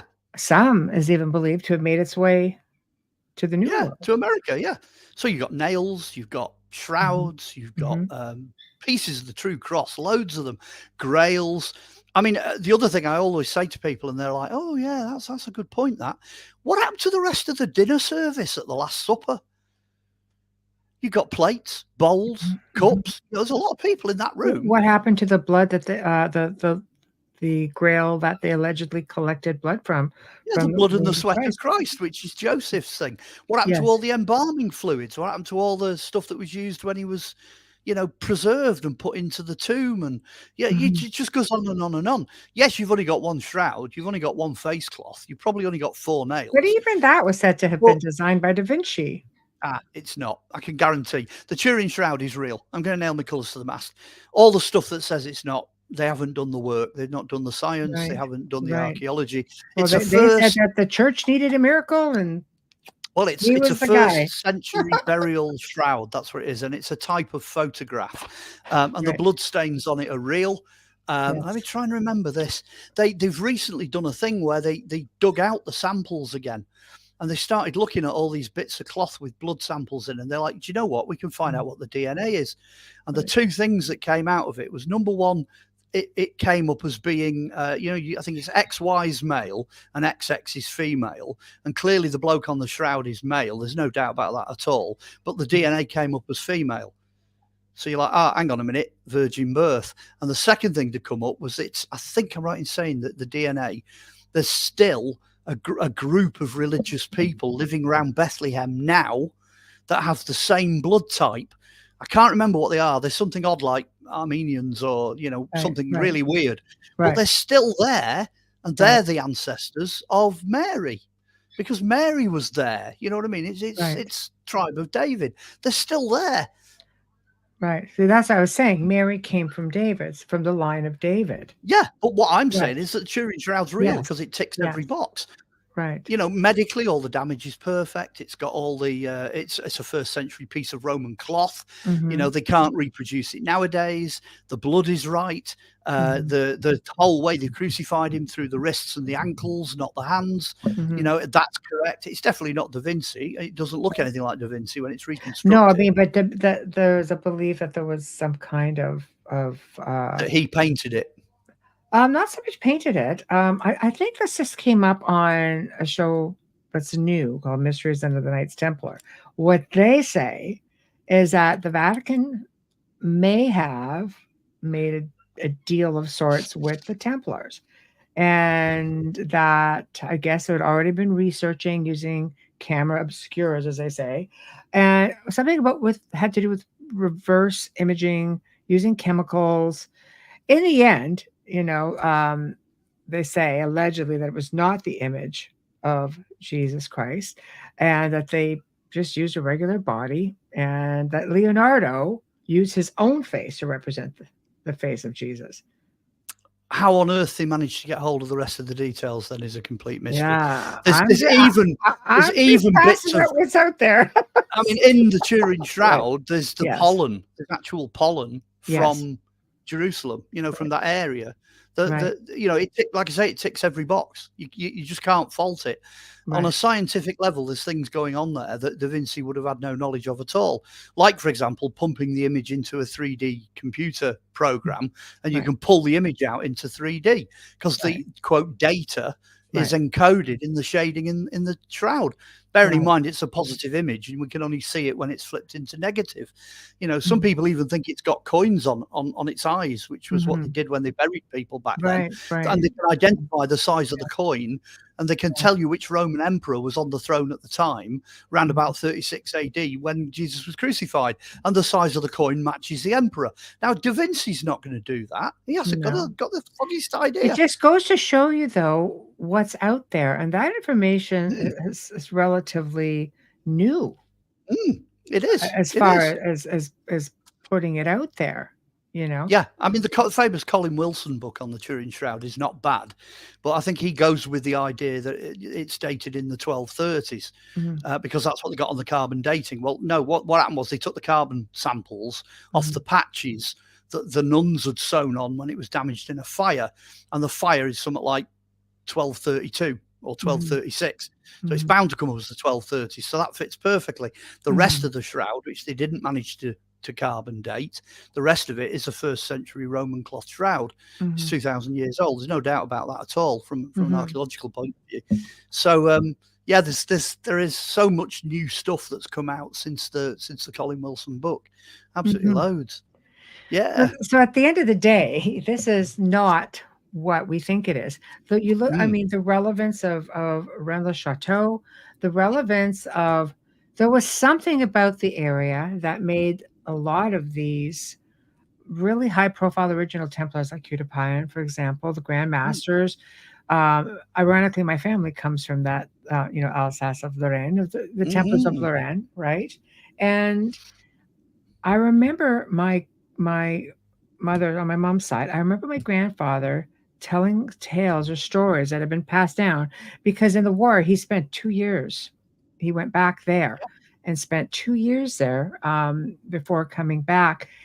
And there were stories that the townspeople, which could have been Templars at the time, this is going back, this was something he learned from the ancestors, bought up land around Rennes Le Chateau. They felt that it had significant importance. Well, I've been through that area. I've done the whole area. Me too. I love it. I love it. Go back. If you're ever thinking of going back, phone me up and I'll join you. Okay, I'm down. I would love to do that again. I would so love to do it again. But Oh, again, if you amazing do your place. history, the Yes. thing that attracted the Templars to that particular area was the Cathars, because the Yes. Cathars broke away from the Catholic Church. Now, that little Yeah. example I gave you ages ago about them stamping on the cross, the Yes. Templars eventually ended up having very little to do with the Catholic Church. They Well, they were realized Gnostics, really. that's, and you know, that's why they were down there doing what they were doing. But they found a lot of commonality with the Cathars, and that's why they chose that area to sort of major on. So they did take over pre-existing sacred sites. They did end up putting all the castles down there. There are tons of mysteries, loads of tunnels, loads of stuff down there. I've no doubt about that whatsoever. I mean, when I went down there and I was chatting to the locals, I had enough extra material to write a book, and that was back in the 1990s, you know, and that's just going through a few villages and chatting to a few folks. There's so much stuff. It's every single village. You know, I finished up in a church looking at a giant Roman mosaic that nobody even knew had existed, because they fished it out of a derelict Roman villa, and the local villagers built it back together again. And it's unrecorded Roman mosaic, a huge thing. So all stuff like that, you know, it's hidden away. It's all there, but it's what you do with it. Does that make sense? Yes. It's what you do with that information, and what you treat as being true and what's false, and looking at the background. And this is what annoys me about all the rubbish that people write, because it smoke screens over the truth, and the truth is more radical. You know, it's edgy, and it's difficult, you know, to see. The Catholics. But do you think it could be accepted? Is it easier? Is it easier to accept what allegedly, like what you're saying, is a myth? Is it easier to accept the myth than the reality, because it's so edgy and people of faith are like, oh, that comes Mary's the mother? Like what? Well, yeah. Really? If you like myths, and let's face it, we've got television, we've got the internet, we've got flipping Disney, for goodness sake. You know, if you like your storytelling, you know, then our generations, the modern generations, will absolutely love all the books that are coming out. You know, they won't be bothered whether it's good or bad or true or false. They're after a ripping yarn. That's what they're after. So that, in a sense, doesn't bother a majority of people. But if you're a historian, or you're a serious academic, or for that matter, if you're a Templar, or even worse than that, if you're actually a Grail Knight, you'd be seriously offended by some of this stuff.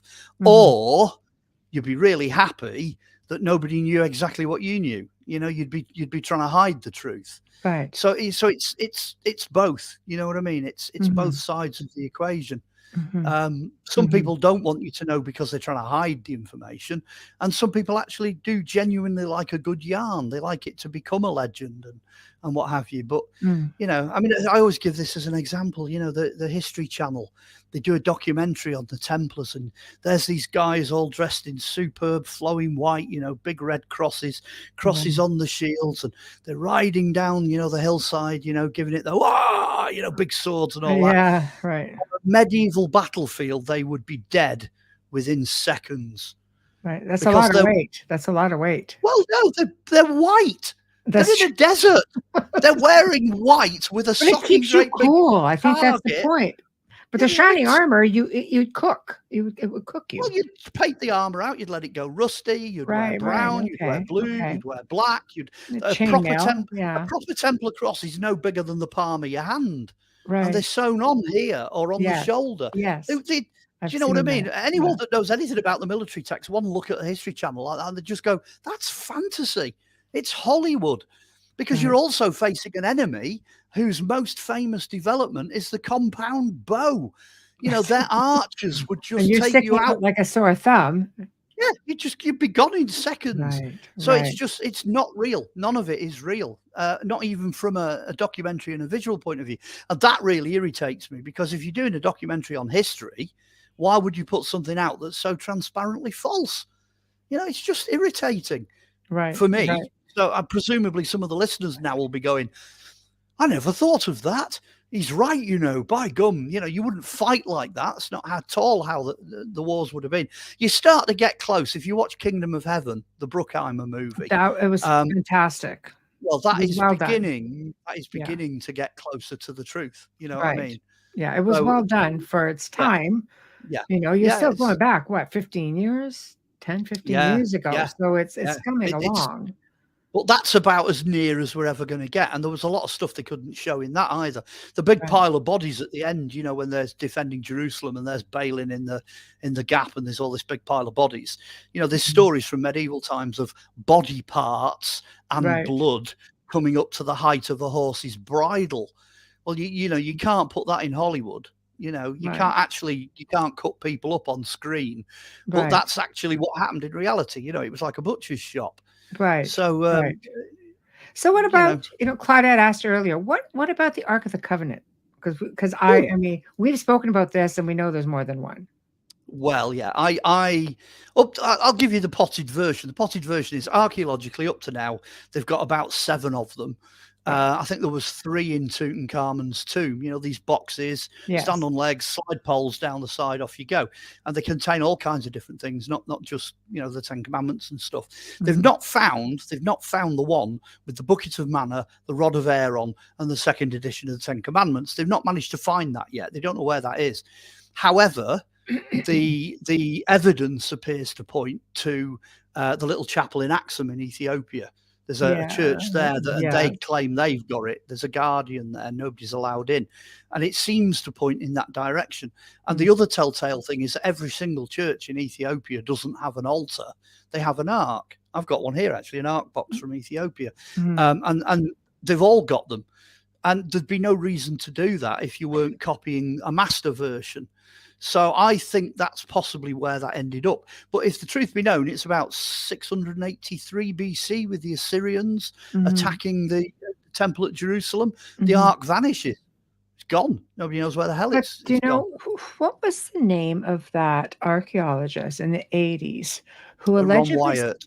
Yes, right. And he allegedly claimed that, I mean, there's photos of this too. It's not like he just pulled it out. Like there's a photo where he's underground and he went down and he could catch it off in a distance. He took a photograph. I think there might be video, turned it in to the Israeli government and said, look, or the archaeological head of archaeology in Israel and said, look, this looks an awful lot like the Ark of the Covenant. And it was partially covered in debris. Like it wasn't like it was sitting there all in all its glory. I mean, it was partially buried and you could see part of it sticking out.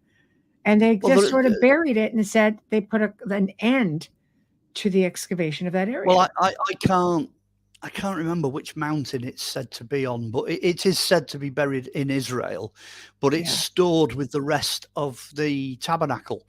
So you've not just got the Ark of the Covenant, you've got all the rest of the gear as well. You've got the tables, the lamps, the poles, you know, and it's all said to have been buried in a cave in a certain location.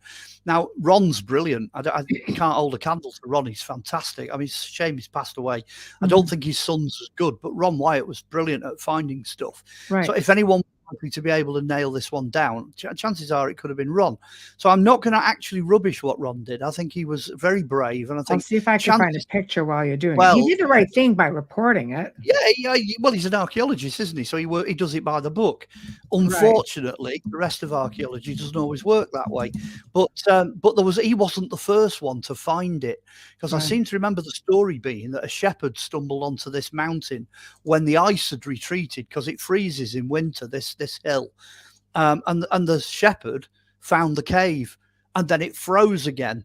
So I think Ron was actually the 2nd or 3rd discoverer of this. I don't think. I know there's a lot of tales of him finding things under Golgotha. You know, he found a lot of things under there. Yeah, that looks it. That's the one I'm familiar with. Yeah.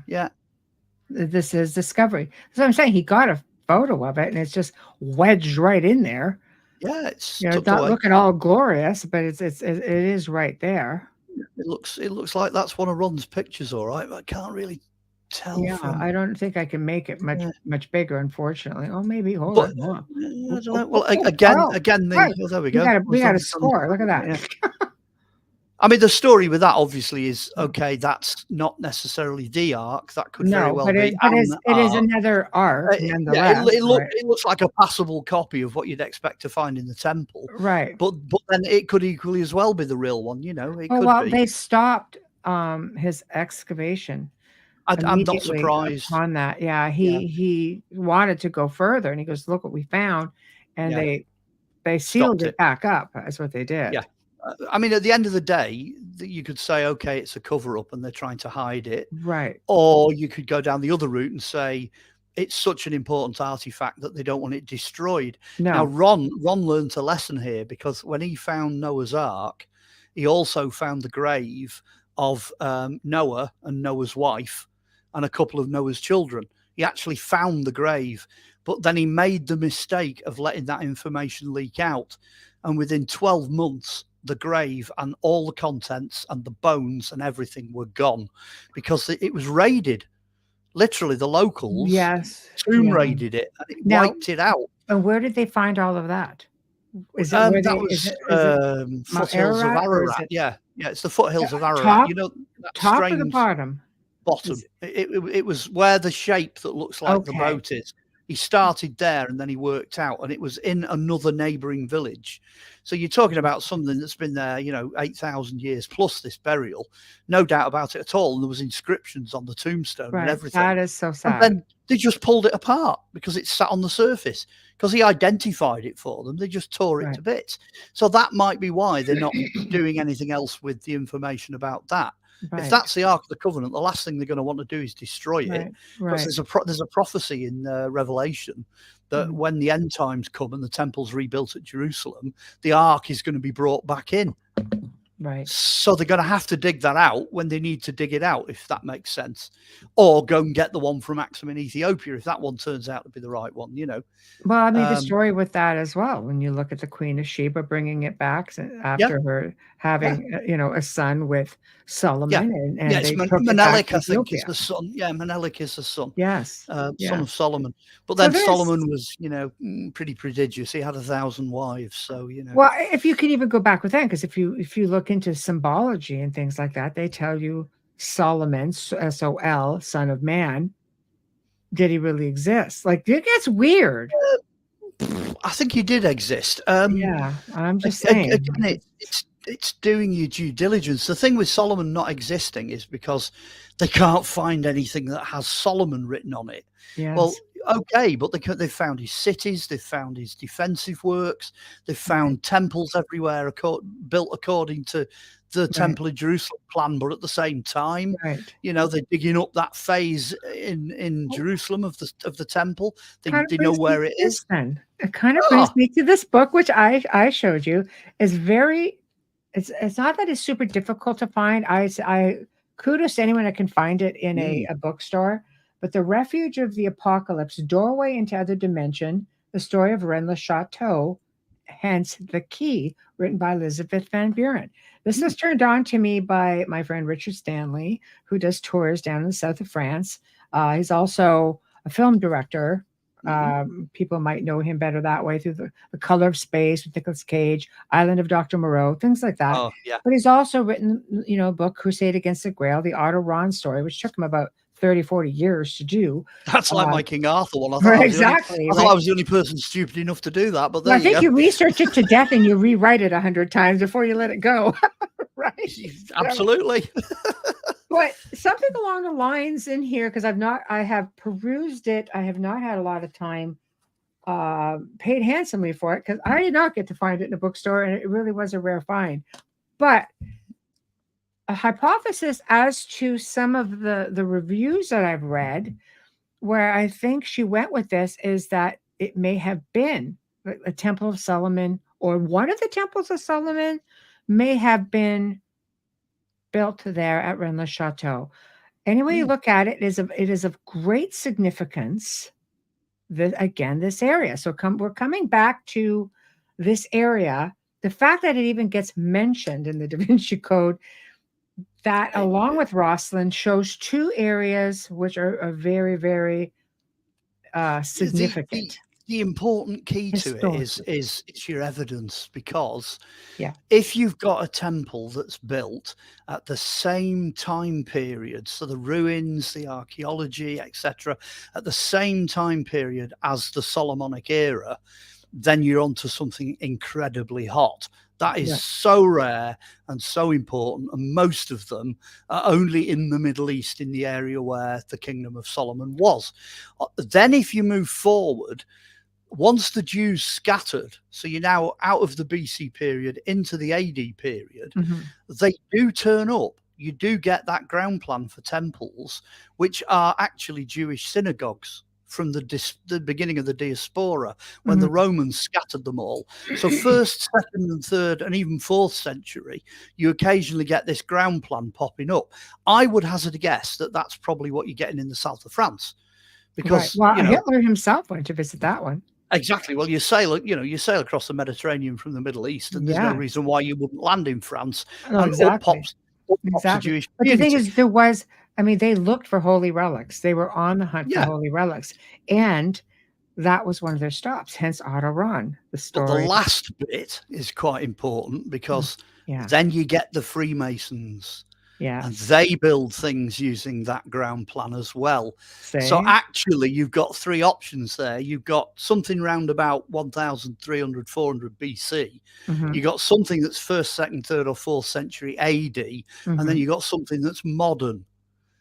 So you've got to have your archaeological brain switched on when you're looking at, I found a temple, I found a ground plan, couple of columns, Seal of Solomon, 5-pointed star, all this, I know where the altar is. I've got this, that, and the other. Straight away, first thing is, how old is it? Because how old is it? That will tell you what you're looking at, because that'll tell you who built it, and I'm stretching it a bit with the Jewish thing, because they were building them for 2,000 years after the diaspora. They're everywhere. Right. Yes. But it's like, if all you're looking at is the ground plan, and somebody's come along and dumped a medieval church on top of it, how are you going to know? Which is normal, right? Exactly. These areas were all built over top of old temples. Well, again, power spots, though.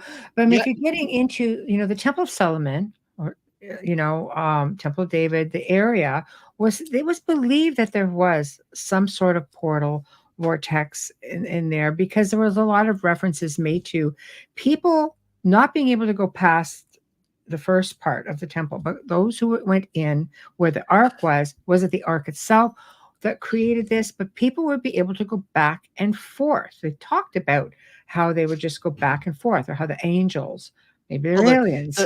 If you do your Bible study, if you get into your really obscure Bible study, you've got this thing called Jacob's ladder. And when Jacob falls asleep and he has his dream and he sees this ladder going from earth to heaven, immediately everybody jumps on that and goes, wow, that's a portal. That is a portal. Or it's an alien abduction. Or whatever. Well, the stone that he fell asleep on, he decided he was going to stand upright. So that's the only account we've got in the Bible of someone putting up a standing stone. Right. That standing stone was on the mount at Salem. That's where the temple was built. See, you see where you can join the dots. Yeah, no, for sure. If you know what's going on, it makes sense. So the Ark of the Covenant, which is in the Holy of Holies, is sat presumably within a short distance, or even on top of the spot where Jacob saw his ladder. So, like I said, the reality, the truth always pops your head. It's always more interesting. The rubbish. It just annoys the hell out of me, the rubbish. They try and cover all this up. No, but also it might have other consequences. Like, for example, the same story is this thing called the Furthest Temple, where Muhammad has a dream and he goes on his night journey and he ascends, and that rock, it's the rock under the dome of the rock. And guess where that is? It's sat on the platform of the temple on the Mount of Jerusalem. It's the same story happening in 600 and whatever AD that happened, to Jacob in the BC period. So when you start joining the dots, you begin to think, well, hang on, maybe there is something in it. Maybe there is a portal there. Maybe that's not a bad place to go and talk to whatever God is, past that divinity barrier, why not? That's the point I make with Rennes Le Chateau, is believe that it has a portal.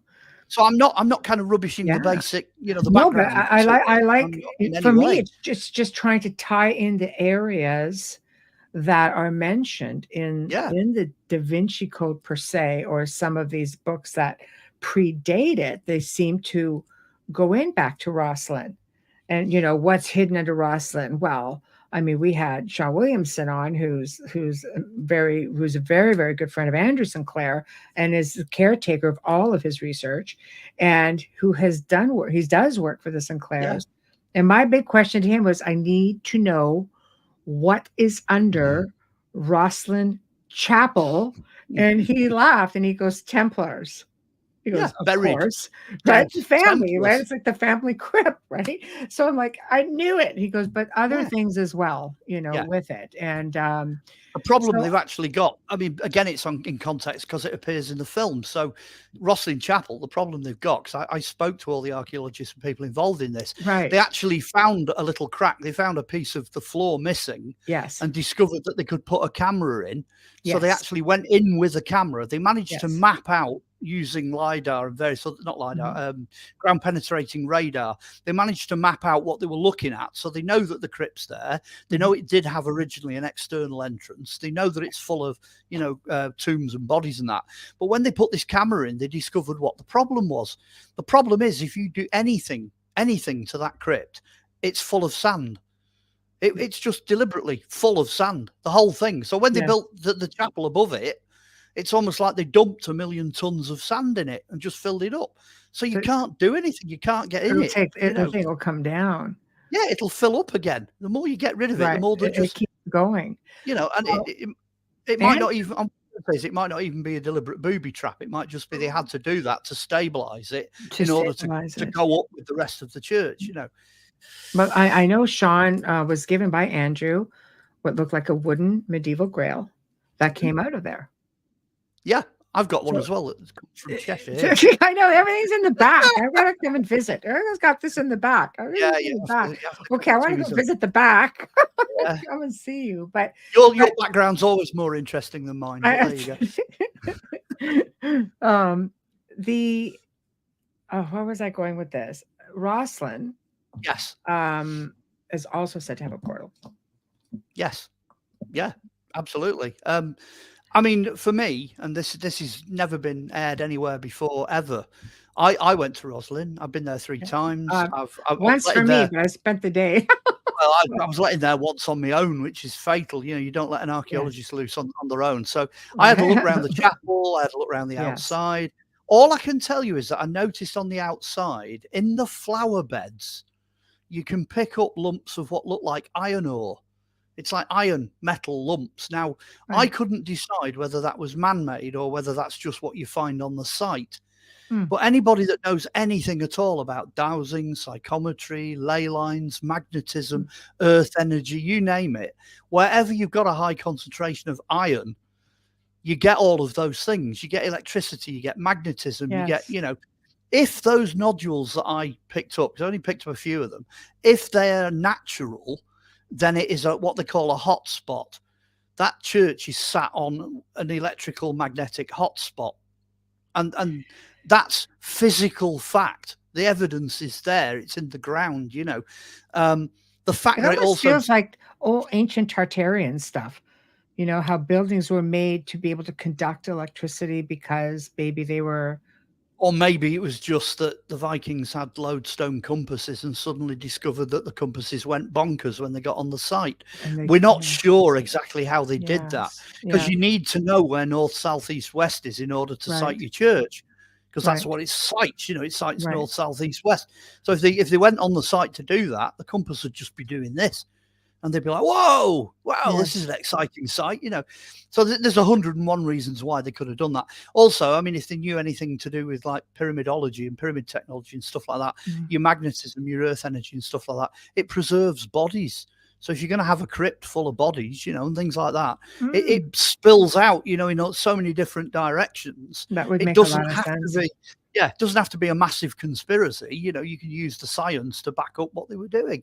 And clearly they were doing it. The evidence is there.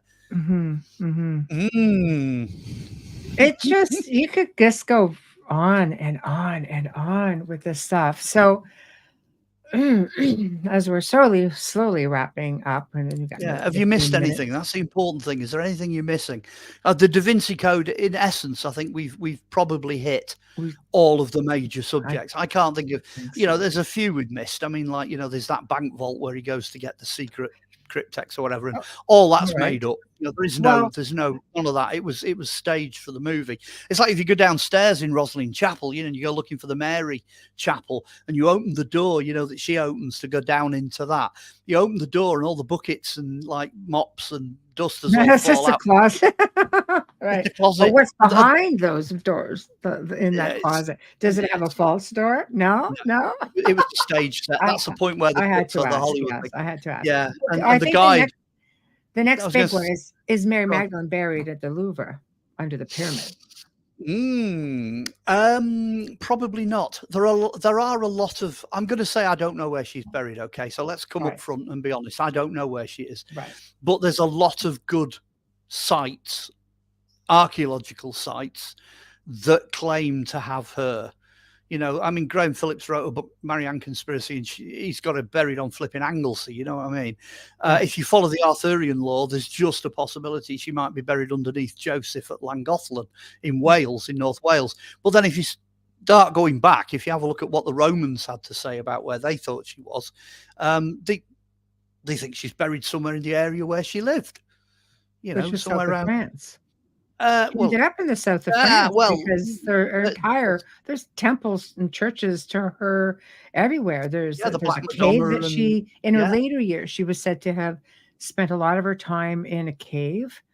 Like the problem you've got is on the Joseph boat, there are at least 3, possibly 4 Marys. Right. Because you got Mary Magdalene, you got Mary, the Mother of God, you got Mary, the handmaiden, who's also known as Anna, and then there's an Ethiopian handmaiden who's known as Mary. Mm-hmm. Now, if I was a betting man, I'd say she's the Black Madonna, because she's in the right place at the right time with the right coloured skin. She's a Christian. She's going to evangelize because she's part of that particular party. And when that boat containing all the other famous characters arrives here in Britain, she's not on it. She's missing. She's missing from the account. So that's the one I would say is the smoking gun. I think it's the Ethiopian handmaiden that got off the boat and settled in France. I reckon all the rest of them did as well. I reckon they just parked up for a bit, you know, and lived there for a while. Carried on. I don't have any problem with that at all. So if somebody said, oh, yeah, you know, Mary Magdalene was here, or Mary, the Mother of God was here, I'd be like, fine. Yeah, okay, there's no problem with that at all. I just think the one that they left behind was the Ethiopian handmaiden, and that's where you get the Black Madonna from. That's what I think. But you've got that. You've got that as an option. You've also got the option where Mary lived around the Sea of Galilee. There's a village there that claims to have the burial there. So you take your choice. Wow. It's like a crapshoot, you know, just sort of start and see where. I mean, the oldest accounts, there are 2 of them, is the Joseph Grail account that brings Joseph over here, heading for Britain, at the same time as we've got all the gospel material that puts everything around Galilee and over in that area, you know. So they're both there, those 2. So that's where I'd start. If you want to find out, that's where I'd start unpicking that. She's not on Anglesey though, definitely not. That's poor old Graham Phillips got that wrong. So do we know if she ever went on, if she did not marry Yeshua? Did she go on to marry and have children? No. That's nowhere does it ever say that Mary, the Mother of God, produced anybody else. It doesn't say that. I mean Mary Magdalene. Oh, the Magdalene. Well, that's different. But if it's the Magdalene, it's not the bloodline of Christ, is it? It's the bloodline of Magdalene. So, but I'm wondering if somewhere along the line, because of the assumption that, you know, he kissed Mary on the lips, blah, blah, blah, and then she ends up with children. Or the elbow. Right. It really seriously doesn't say. It doesn't say that. No, but this is the interpretation. So there's something that led this big movement prior to the Da Vinci Code. So I guess my question is, did she go on to marry Mary Magdalene, and have children? And could she have joined the Essene movement? Did everybody just assume that he went with her? I guess is where I'm going with. Okay, there's a whole bucket of different things there. Because, for example, the Essenes. Yeah, we only have 10 minutes. Well, yeah, I mean, the Essenes, for example, as far as we can tell, yes, never married. They were men only because they were waiting for the end of the world, you know. So why bother? Right. They didn't want to produce any kids at all. So most of the Right. bodies out there are male. Okay. And again, there's no evidence that the Essenes have had anything to do with the Dead Sea Scrolls. Some of the scrolls are Essene, but some of them are not. So they're clearly not necessarily coming from that as a source. So that you've got to sort of push that off the table and say, no, that's not connected in any way. Mary Magdalene, clearly she is an extremely strong spiritual, and I'm going to stick my neck out here, say apostle, because she is on a par with all of the other apostles And did go disciples. on to preach the word, sort of Very thing. clearly, Yes. very clearly, all the evidence we have that has survived Mhm. puts her on a level with Peter, Paul, John, you know, you name it, reel them all off, you know, she's at least on an equal par, which just on its own, just in itself, what you're saying here is that Jesus has an even-handed, equal view that women and men are 50-50. He doesn't give a toss what you are. If you're a living, breathing human being, you're equal. That one statement alone now will have probably 75% of the world's church people chewing the knuckles off. You know what I mean? Because it just, as far as most of the religions are concerned, especially Islam, it's male dominated. You know, it's all about the man. But Jesus wasn't. He definitely wasn't all about the man. At a time when that equality was unheard of, he was walking around preaching equality. And You well, know, long before him, you had goddess worship. It wasn't about the male gods. Well, goddess worship was huge. That was like pretty much everywhere. You could argue the Romans had it and the Greeks had it, and the Celts had it. But the problem is Roman law, Greek law, and any of the Druidic Celtic laws they was came massively biased to men. funny. Enormously biased. I mean, most of the women that went into religious orders did it because they were trying to escape men. That was the only way you could get out of it. What's your take on this? Diane says Catholic Church recently stated Mary Magdalene marriage with Jesus Christ and had 2 children. It's nonsense. They have no evidence for it. That's my reaction to that.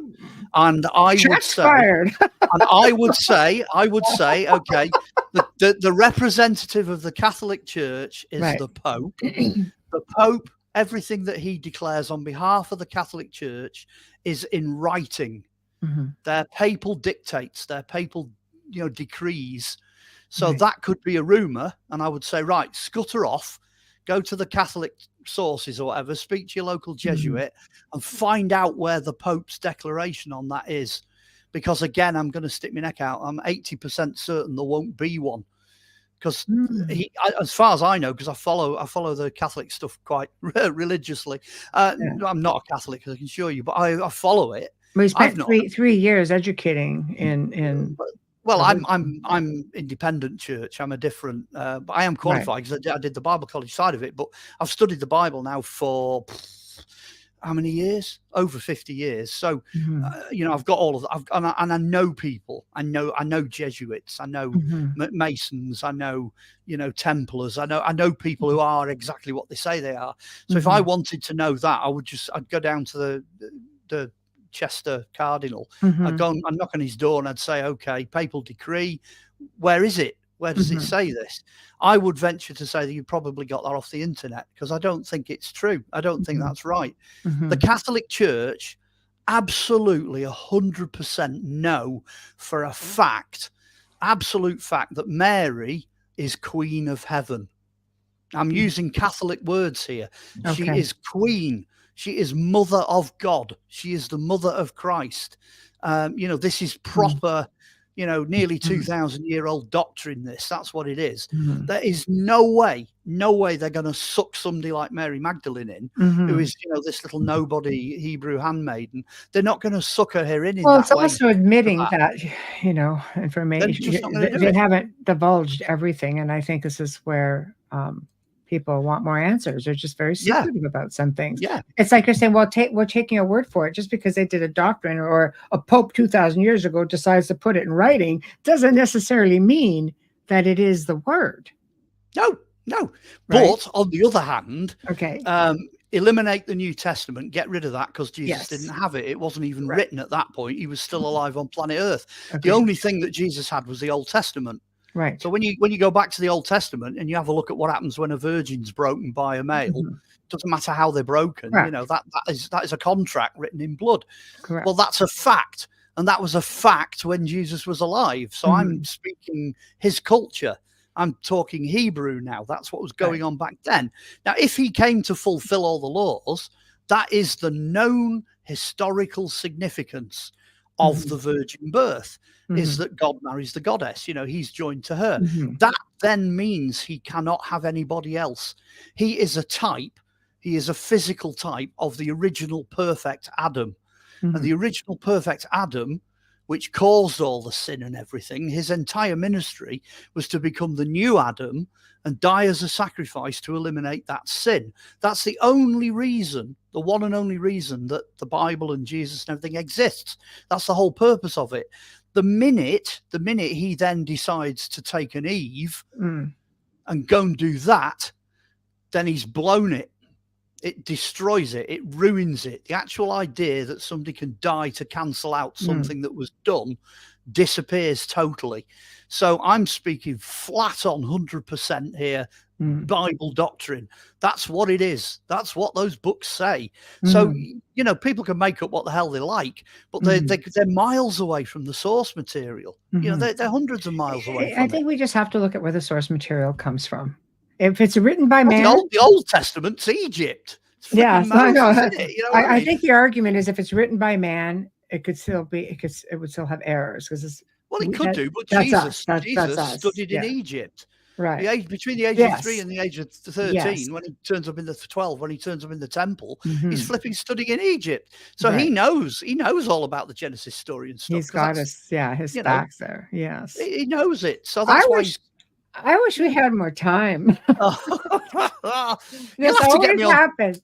This always happens. So get me on to do Egypt. Get me on doing Egypt, and we'll start looking at it from that point. Okay, are we doing that? Don't we have that written down? I hope so. Yeah, I can't remember. There's so many of them. If not, we will.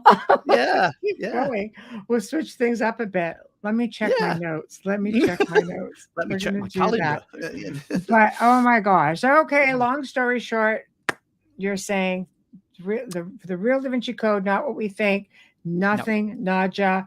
Dig deep. Stories a lot more interesting. The truth is always more interesting than the fable. Absolutely. And just remember what that judge said about those two books. They're both fiction. Right. See, wow. And he went on I would expect the church to say that, though. No, that's a court judge in law in America. Yes, the judge says it. The church said it. The church was offended. It's just, you know. Well, we're going to have to leave it there, unfortunately, because if I go over too much, I won't be able to use this recording for the show. But thank you to you for coming on and enlightening us and educating us. It's always so interesting when you are on board and we just get started and we go here, but in the end, we just tie it all together.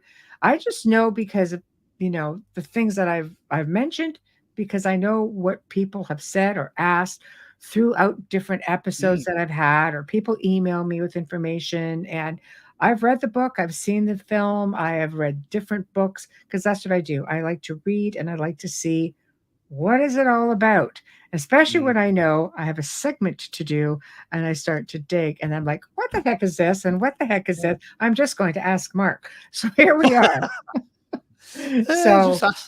I'm like one of these modern computer things, you know, ask Mark. Probably better because you're not hiding anything. So yeah, I don't care. I'll tell you what the truth is. But thank you. More so as I'm getting older as well. I really don't care, but go on. That doesn't help. Yeah. Yeah, just throw it out there. But thank you guys who tuned into the chat room. I'm glad you caught this part of the segment being done here in the afternoon. I guess I'll have to do that maybe for our subscribers and have a little bit of a treat because there are other ones coming up. So I'll let you guys know. It was great having you all tune in and participate. And of course, big thank you to Mark Olly for joining us. Thank you to Folgers Coffee, Justin Snicker, Steve McGinnis. And tonight, this will be airing live on the Roku channel as well. So Roku TV, look for it there. You can look for the archive will eventually get there as well. So for next week, as I have to do this now since we are in record mode, we welcome the return of Lynn Russell, who's going to be discussing her newest book with us, The Next Step in Near-Death Experience Research. So she digs deep into the spiritual messages that are coming back to those who have been there. She is considered an expert in all of this. She's been at this about 50 years and is the go-to person for anybody who's doing film or research, writing their own books. So you guys will really love her. She's adorable. And Thursday, we welcome Father Sean Whittingham. So for those of you guys who want to get into the more paranormal side of things, you'll know him from Eli Roth Presents The Legion of Exorcists that's been on the Travel Channel. He's got his own show called Sean Whittingham's Paranormal Ministry, and he's going to be on the show next Thursday. And then you could look for us, Amelia and I, on his show the following Friday. So yeah, it's going to be a lot of fun. Anyway, everybody, I will join you in the chat room tonight and we'll have some fun. I like being in chat with all you guys.